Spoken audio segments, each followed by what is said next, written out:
নমস্কার, শ্রেয়াস ডায়েরিজ আর একটা নতুন ভিডিওতে আপনাদের সকলকে জানাই স্বাগতম। আর গত রবিবার থেকে আবার প্রচণ্ড পরিমাণে সর্দি হয়েছে। এত ঠান্ডা লেগেছে, এত সর্দি করেছে ধারণার বাইরে।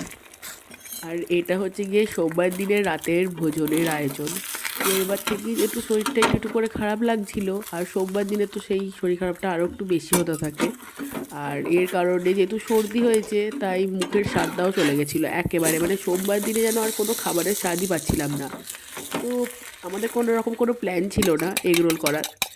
আর তাই বা যথারীতি যেমন সময়ে রুটি করে আর কি, ওই 6টা সাড়ে 6টার সময় মায়ের রুটি করা কমপ্লিট হয়ে যায়। তো মায়ের রুটি করা হয়ে গেছিলো।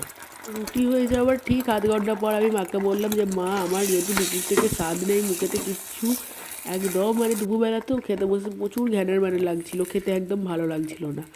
আর তাই সেই জন্য মাকে আমি বললাম যে মা, আমার রুটি খেতে একদম মন নেই।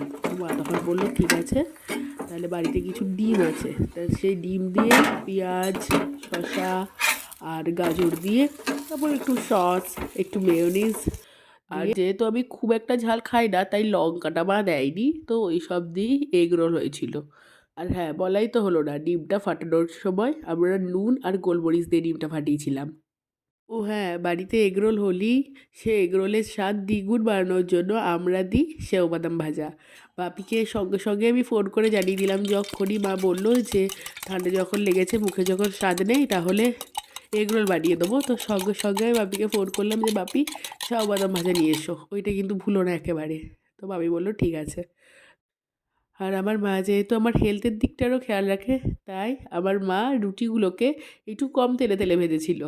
আর জানেন, এমনি রুটি হলে তো আমি একটা খাই, কিন্তু যখন ব্যাপার আসে এগ রোলেতে তখন কিন্তু আমি দুটো খাবো। পেটের জায়গা মানে ধরে না, কিন্তু ওই যে পেট ভরে গেলেও মনটা ভরে না। তাই বাড়িতে এগ রোল হলে লোভে পড়ে চেপে চুপে দুটো খেয়ে ফেলি। আর জানেন, আমাদের বাড়িতে এমনিতেই দুটো বাড়তি রুটি সবসময়ই করা হয়।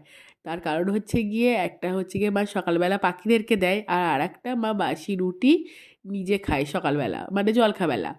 তাই বাড়তি রুটি দুটো সবসময় আমাদের বাড়িতে হয়েই থাকে।